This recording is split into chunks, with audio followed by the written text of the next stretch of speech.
Eno tractor weetiye eyaweebwa disitulikiti y'e Masindi okulima enguudo mu kitundu kino. Eri worth 800 millions era nga gavumenti ye yazitusindikira okulaba nti ekizibu eky'amakubo especially zino tarmac roads, malam roads zetuyina ne community access roads kikola kigwawo. Kati ku makya ga leero meeya afunye essimu ng'emutegeeza nga tractor bweyiiriddwamu omunnyo. Nempulira nga ntidde nnyo nga meeya ng'omukulembeze wa institution eno nenkubira RDC nenkubira poliisi ate poliisi etuuse wano okuinvestigate nga niyo kikoze naye mu kusuubira okwange kuli nti staff yaffe ya works department mubaddemu okulwanagana mu bastaafu abo simanyi nsonga ki naye nga poliisi egenda kutuyamba ku investigate nga asobola okufuna amawulire gennyini. Ekirungi ebadde tenatandika kutambula nga ne engine tekoseddwa. And I'm being told that when you wash when you put the salt in diesel, it does not dissolve.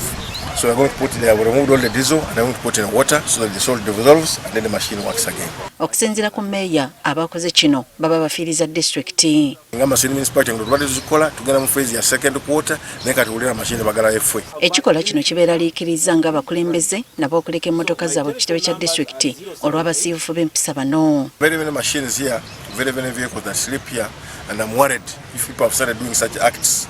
I don't know what is happening with human beings. Bwe batyo balabudde abo bonna abeesomye okugenda mu maaso n'ebikolwa bwe biti nti omukono ogw'ekyuma si gwa kubataliza. And I want to tell them that we shall not allow such acts to continue. Wetukoledde emboozi eno ng'abantu 7 bakwatiddwa okuyambako mu kunoonyereza. The askari who keeps this place, who was on duty that day to make a statement, and all the staff of the works department to ensure that so that you can come up with information that will lead to the arrest of whoever was attempting to do that.